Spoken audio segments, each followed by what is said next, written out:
Assalamualaikum warahmatullahi wabarakatuh.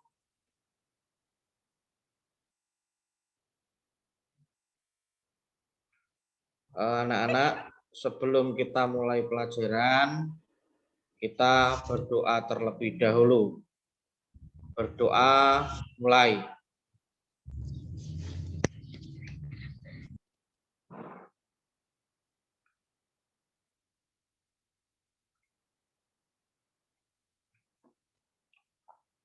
Doa selesai. Anak-anak perlu diketahui bersama, ya. Mohon maaf ini, bentar. Meskipun kita belajar melalui daring, mohon untuk keseriusannya ya, jangan sambil tiduran kayak tadi. Kita kan tidak lagi nonton sinetron, kita sedang belajar biar ilmunya masuk. Nah, selain itu anak-anak juga siapkan catatan, barangkali nanti ada hal-hal yang perlu dicatat. Nah, kalaupun tidak ada catatan, nanti anak-anak bisa buka materinya di Classroom ataupun bisa melihat siaran dari YouTube ini ya. Nanti ini kan saya upload di YouTube rekamannya. Nah, itu yang pertama. Yang kedua, mohon maaf semua mikrofon kalau Pak Widi sedang menerangkan dimatikan. Namun ketika Pak Widi bertanya, mikrofonnya dinyalakan untuk menjawab pertanyaan dari Pak Widi. Paham nggih? Oke. Kita mulai saja pelajaran hari ini. Kita akan membahas tentang penerapan nilai-nilai Pancasila, ya, khususnya di dalam kehidupan sehari-hari, di masyarakat ini dan di sekolah. Nah, Pancasila itu ada 5. Yang pertama, Tuhanan yang Maha Esa. 2, kemanusiaan yang adil dan beradab. 3, persatuan Indonesia. 4, kerakyatan yang dipimpin oleh hikmat kebijaksanaan dalam permusyawaratan perwakilan. 5, keadilan sosial bagi seluruh rakyat Indonesia. Nah, dari sila-sila itu ada nilai-nilai. Selain nilai-nilai ada contoh-contoh penerapan nilai-nilai. Kalau nilai-nilainya kemarin sudah Pak Widi terangkan ya. Nah, sekarang ini kita akan membahas tentang penerapannya dalam kehidupan sehari-hari. Saya akan share screen dulu. Nah, oke, bisa dilihat ya. Slide show-nya saya lihatkan dulu. Oke, ya.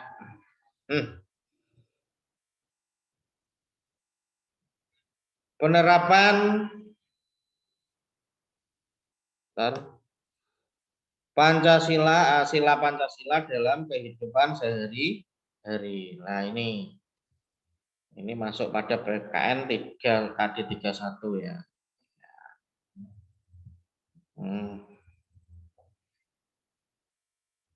Sebentar, saya break dulu. Ada telepon masuk ini sepertinya.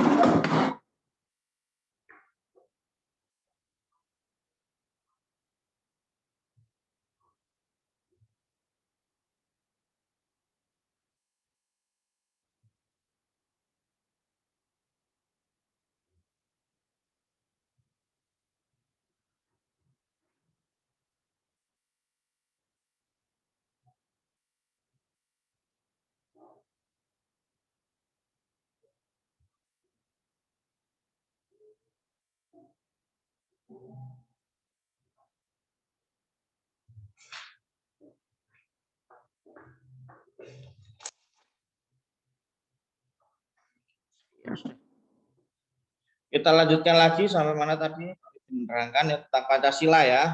Pancasila itu kita ketahui adalah dasar negara kita, negara Indonesia.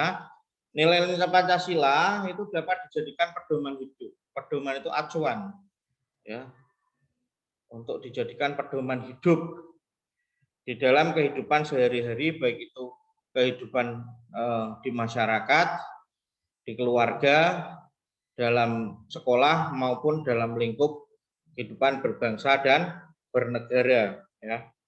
Pancasila itu eh, memiliki makna dan dapat diterapkan tentu saja dalam kehidupan sehari-hari. Nah, berikut adalah penerapan nilai-nilai Pancasila. Pak Widi akan ulas dari satu persatu dari sila yang pertama. Ya.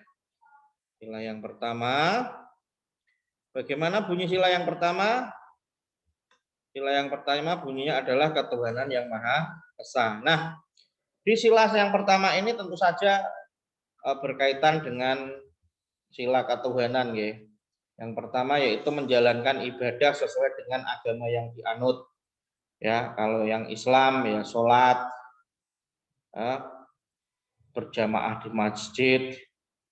Kalau yang Kristen dan Katolik ya pergi ke gereja. Untuk yang Hindu ya ke pura, yang Buddha ke wihara. Nah, ini contohnya ya. Oh ya, yang Konghucu ya ke kelenteng.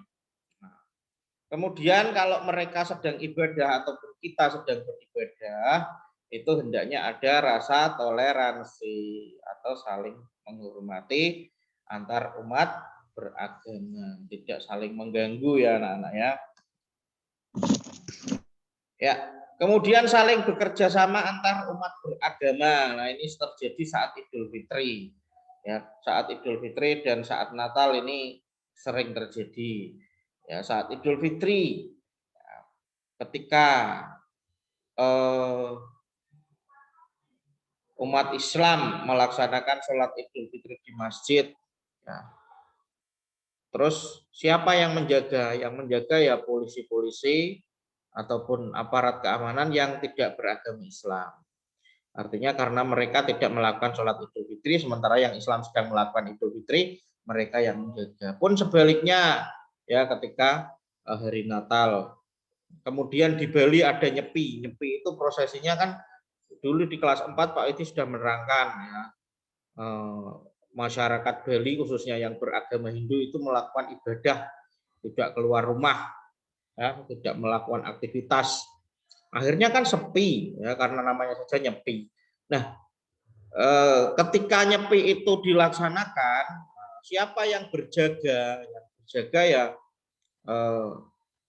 polisi-polisi ataupun aparat-aparat keamanan yang tidak beragama Hindu yang saat itu tidak melakukan ibadah nyepi. Itu merupakan kerjasama antar umat beragama. Nah, ya. Kemudian tidak memaksakan kehendak. Kita tidak boleh memaksa teman kita yang beragama untuk ikut beragama sama seperti kita, ikut ibadah kita. Pun orang lain juga tidak bisa memaksa kita untuk mengikuti suatu agama ya, tidak bisa memaksakan kehendaknya untuk kita kamu harus ikut agama saya, tidak dilakukan.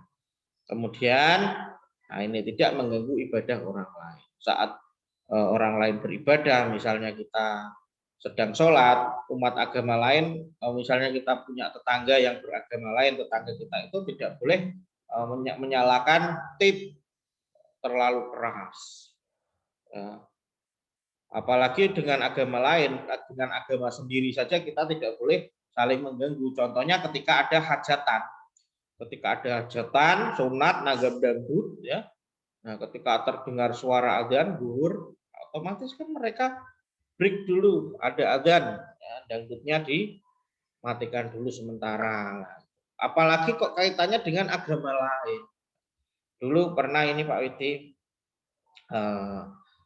tinggal di sebuah perumahan, di perumahan itu bercampur-campur anak-anak, ada yang agamanya Islam, ada yang Kristen, ada juga yang Cina beragama Konghucu. Nah, itu ketika tetangga Pak Widi yang Kristen itu ada yang meninggal.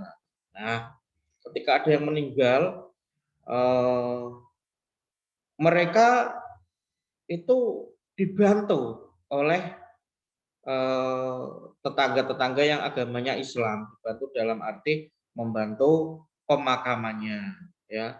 Meskipun yang Islam itu tidak ikut prosesi doanya, namun membantu pemakamannya, membantu noto kursi, ya, mendirikan tenda seng itu untuk tempat-tempat layat.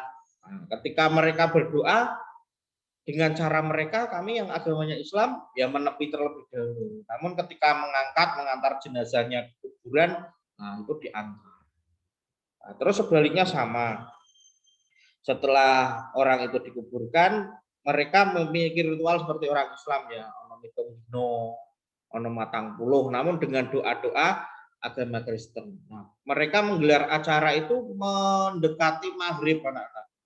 Mereka bernyanyi dalam pemujaan doa kan mereka melantunkan lagu-lagu rohani, mereka bernyanyi pakai gitar. Namun ketika maghrib tiba, ada azan maghrib, doa mereka hentikan, padahal mereka sedang berdoa, mereka berhenti bernyanyi, mereka berhenti melakukan lagu rohani, sementara adzan maghrib sedang berkumandang, mereka berhenti sampai orang-orang yang beragama Islam selesai menunaikan sholat maghrib, medun saka masjid, baru mereka memulai lagi menyanyikan lagu rohani tersebut. Nah, itulah apabila penerapan nilai-nilai sila pertama ini dilaksanakan di masyarakat dengan baik, ya hasilnya juga akan tercipta hidup yang tentram dan rukun. Nah, itu sila-sila ya, sila yang pertama.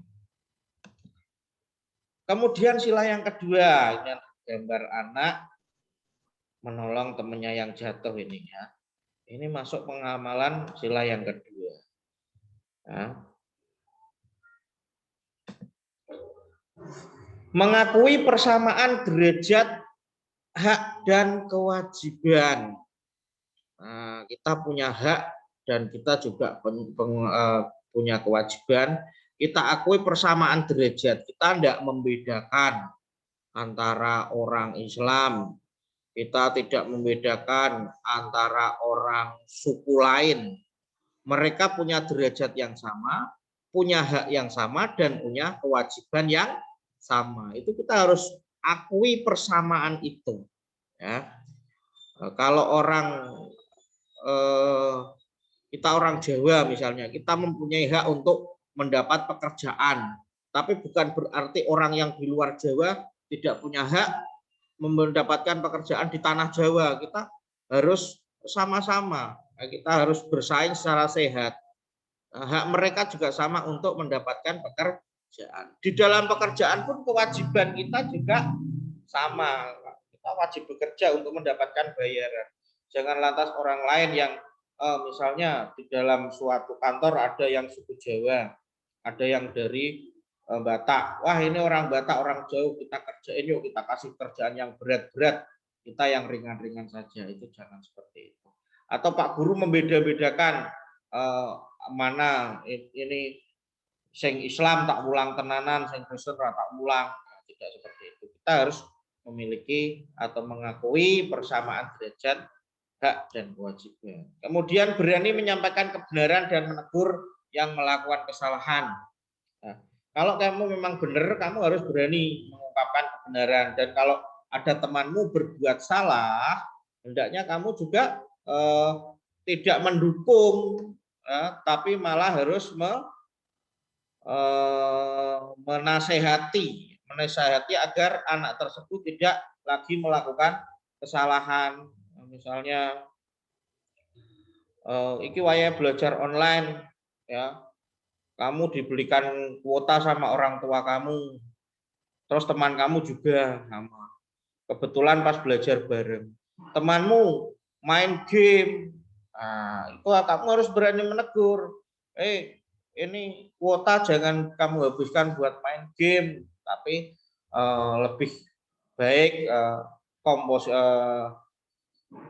presentasinya lebih banyak untuk yang kuota belajar, jangan hanya menghabiskan kuota untuk main game. Kemudian tidak melakukan diskriminasi. Diskriminasi itu membeda-bedakan.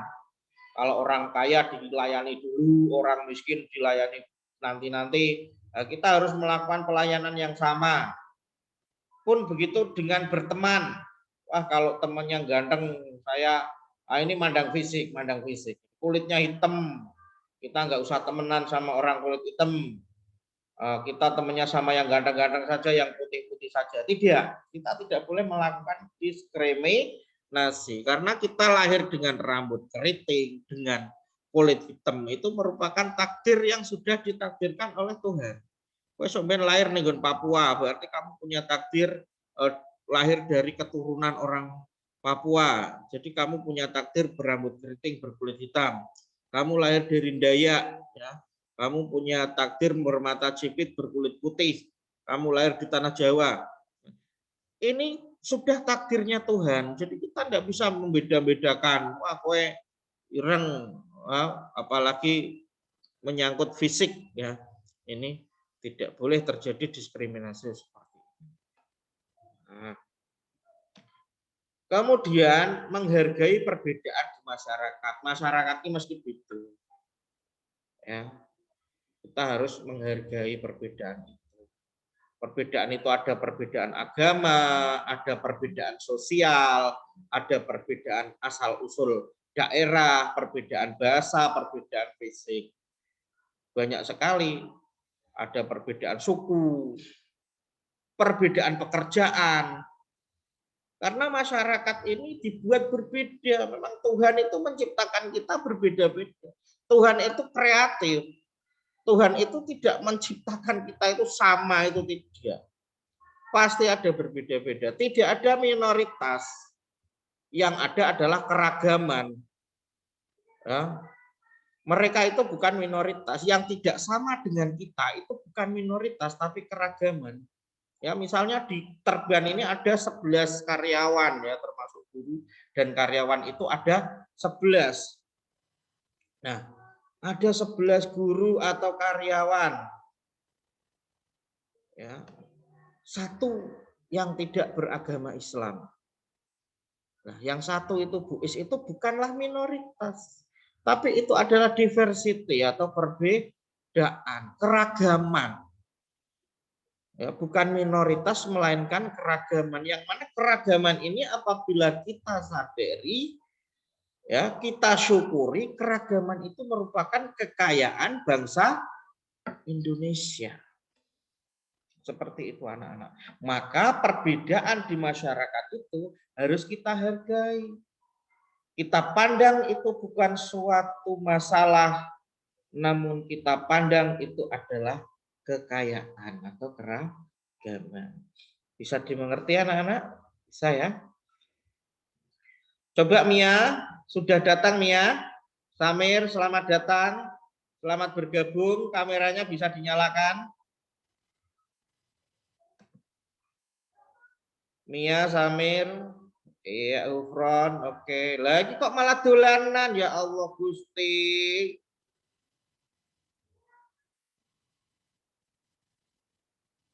Lalu diulang kok dolanan. Ya nanti jangan menyalahkan Pak Widi kalau kamu kena marah orang tuamu, ya, karena kamu tidak serius. Mia bisa menjawab pertanyaan saya, coba dulu. Dinyalakan dulu mikrofonnya biar bisa mendengar suaramu saya. Selamat pagi Mia. Pagi. Jelas bisa didengar? Bisa. Tadi terlambat apa tidak masuknya? Saya tidak melihat kamu dari awal. Lumayan terlambat, Pak. Oke, nanti bisa lihat di YouTube-nya ya Mia. Oke. Samir, selamat pagi. Assalamualaikum. Negdi. Nyalakan mikrofonnya, Mir. Waalaikumsalam. Oke, melihat Pak Widi, Mir. Oke, serius ya, Hufron, Jaki. Ya jangan ngapusi Pak Widi di masang kamera wajib dinyalakan, tapi kalau mikrofon dimatikan, hanya dinyalakan saat ditanya ya. Kamera wajib nyala, saya pengen lihat kamu. Ini seperti tadi, seperti Naila ini, terima kasih Naila.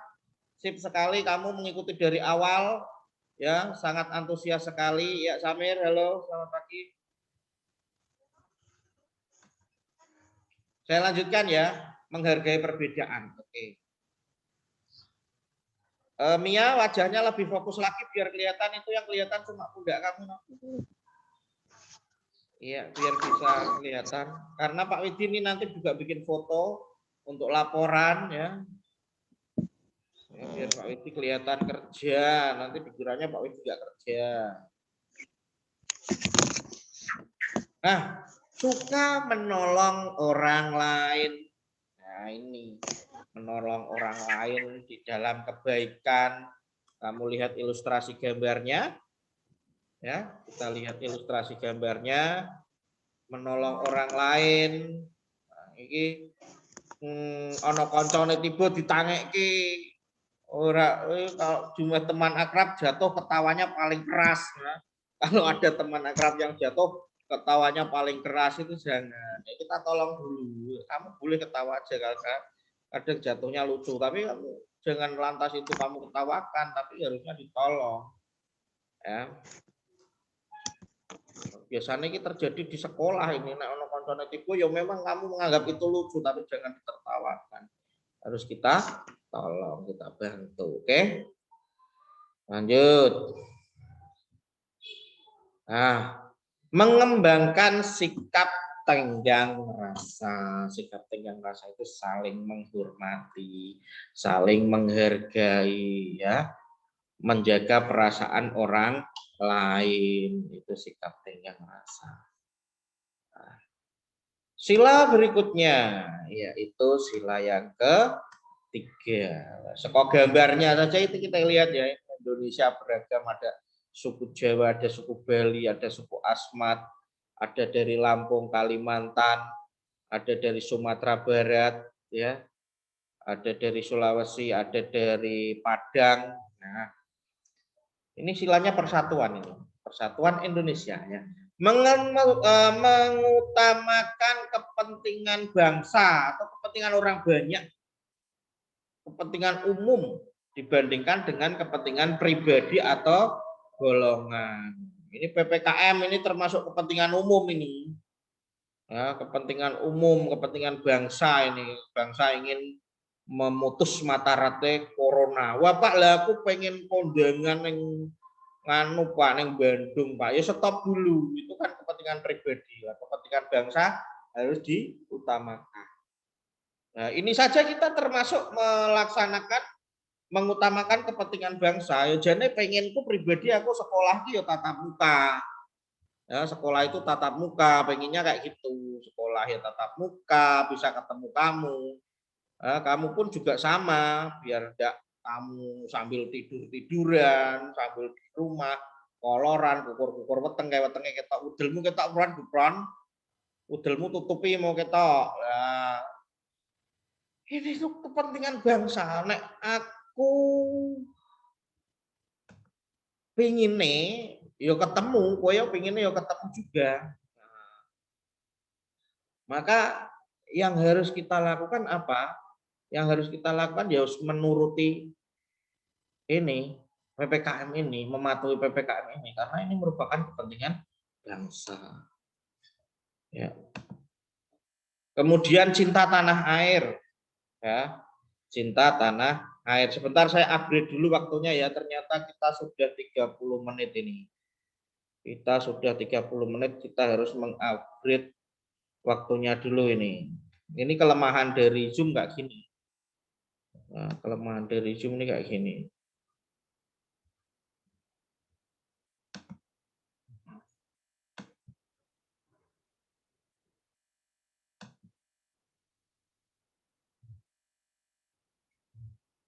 Mana ini yang buat ngupgrade nih?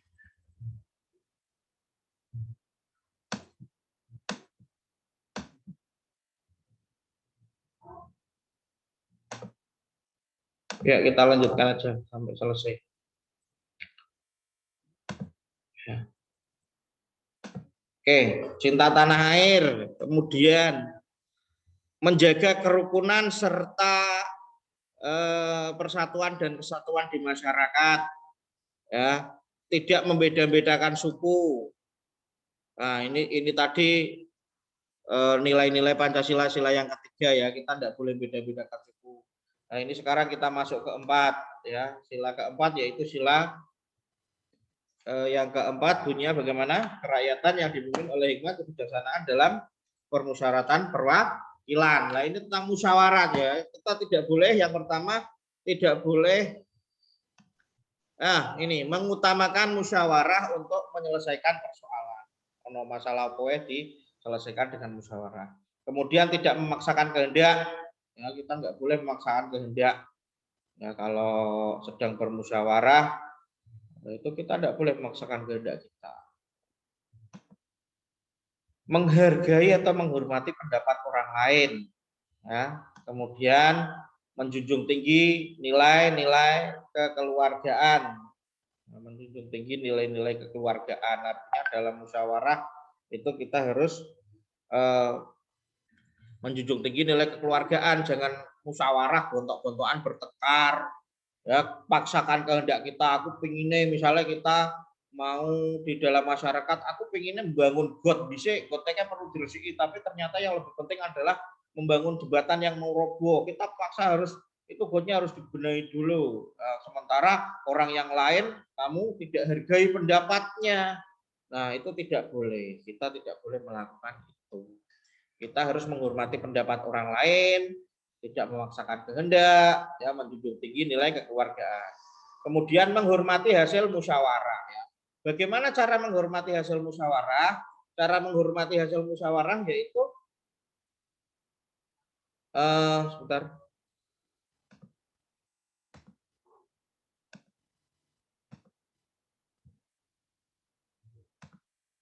Cara menghormati hasil musyawarah. Sebentar, maaf.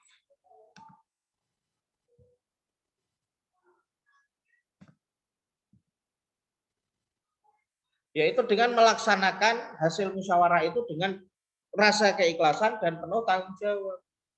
Ya, jangan sampai nanti ketika hasil musyawarahnya tidak sesuai dengan pikiran kamu menolak dan tidak mau melaksanakan, mokong, jegot, itu tidak boleh dilaksanakan. Ya, tidak boleh dilakukan. Kemudian sila yang kelima, anak-anak, ya sila kelima ini antara lain yaitu menghargai hasil kerja orang lain, jangan menghina hasil karya orang lain ya, dihargai. Kemudian bersikap adil terhadap sesama, di rumah sama adikmu, orang tuamu dengan kamu dan adikmu harus adil. Adil itu berarti bukan sama. Jangan mengira adil itu harus sama ya. Ketika kamu disangoni 5.000, masmu kuliah yo kudu disangoni 5.000, itu adil. Itu tidak adil karena tugasnya berbeda-beda. Kamu butuhnya cuma kuota 2.000, jajan 3.000, sedang masmu butuh bensin, transportasi, tugas. Nah, maka dari itu adil itu adalah memberikan sesuatu sesuai dengan kebutuhan dan serta tanggung jawabnya. Ya. Kemudian menghormati hak orang lain atas dasar keadilan, itu haknya kakak kamu juga kamu hormati. Kemudian menjaga fasilitas umum. Kamu di sekolah tidak boleh nyoret-nyoret meja, merusak meja, ya nyoret-nyoret WC. Itu kamu termasuk melanggar pengamalan nilai-nilai Pancasila sila kelima. Ya, kemudian suka bekerja keras dan hidup hemat. Bekerja keras untuk siswa apa? Belajar, lihat Google Classroom, ikut meeting, mengerjakan tugas, serta hidup hemat, ya gemar menabung. Itu bagi kalian yang pelajar. Bagi orang tua ya bekerja untuk keluarga. Bagi mahasiswa ya belajar kuliah. Seperti itu. Nah, itulah tadi. Nah, penerapan nilai-nilai Pancasila itu tidak hanya untuk diterapkan kepada sesama manusia, tapi juga kepada hewan dan tumbuhan. Nah, kepada hewan dan tumbuhan. Contohnya apa saja? Sila pertama, ya, kita tidak boleh menyiksa hewan, kita merawat hewan dan tumbuhan dengan baik. Sila kedua, kita membersihkan kandang hewan, memupuk tanaman. Kemudian sila yang ketiga, tidak melakukan perburuan liar dan pembakaran hutan. Kemudian sila yang keempat, melakukan penyuluhan tentang kelestarian hewan dan hutan dalam suatu rapat atau musyawarah. Sila kelima, tidak berlebihan dalam memanfaatkan hewan dan tumbuhan untuk kebutuhan sehari-hari. Jadi kita boleh memanfaatkan, namun tidak boleh berlebihan dalam memanfaatkannya, ya, dalam menggunakannya. Ini yang sesuai sila kelima. Kita harus melakukan penyuluhan saat bermusyawarah. tidak melakukan perburuan liar dan kebakaran hutan. Kemarin sudah saya singgung di Mupel IPA ya. Membersihkan kandang hewan, memupuk tanaman, nek ngingoni kewan ki yo diresiki kandangnya, ojo nanti kita menyiksa binatang dengan cara kita tidak nyiksa Pak, tapi kandangnya kotor kan hidupnya jadi nggak sehat. Itu termasuk menyiksa juga. Nah, inilah pengamalan Pancasila untuk lingkungan kita, tidak hanya untuk manusia tapi juga untuk hewan dan tumbuhan. Sebenarnya Pak Widi pengen bicara lebih banyak lagi, namun terbatas waktu dan kuota, ya. Maka Pak Widi tanya dulu, kata Pak Widi cukupkan dulu ini. Terima kasih, semoga bermanfaat. Sebelum Pak Widi tutup, Pak Widi akan memberikan satu kesempatan untuk bertanya. Kalau tidak nanti lewat WA saja. Ini karena waktunya sudah hampir habis. Pak Widi tadi settingnya hanya 30 menit. Halo? Ada pertanyaan apa tidak? Samir, Mia? Tidak. Tidak. Kalau begitu, mari kita tutup dengan bacaan Alhamdulillah bersama-sama. Alhamdulillahirabbil alamin. Demikian rapat sudah selesai. Mohon dinyalakan dulu kameranya, kita foto bersama dulu. Ya, Mia. Ya, Mia. Oke.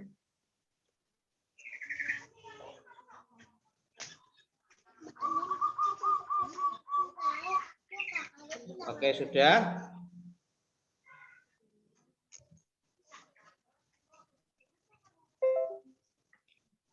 Oke, kalau sudah, Pak Widi akhiri dulu perjumpaan kita pagi hari ini. Terima kasih atas partisipasinya. Pak yang belum bisa ikut gimana? Sebentar lagi akan ada YouTube-nya. Cukup sekian. Wassalamualaikum warahmatullahi wabarakatuh. Waalaikumsalam warahmatullahi wabarakatuh.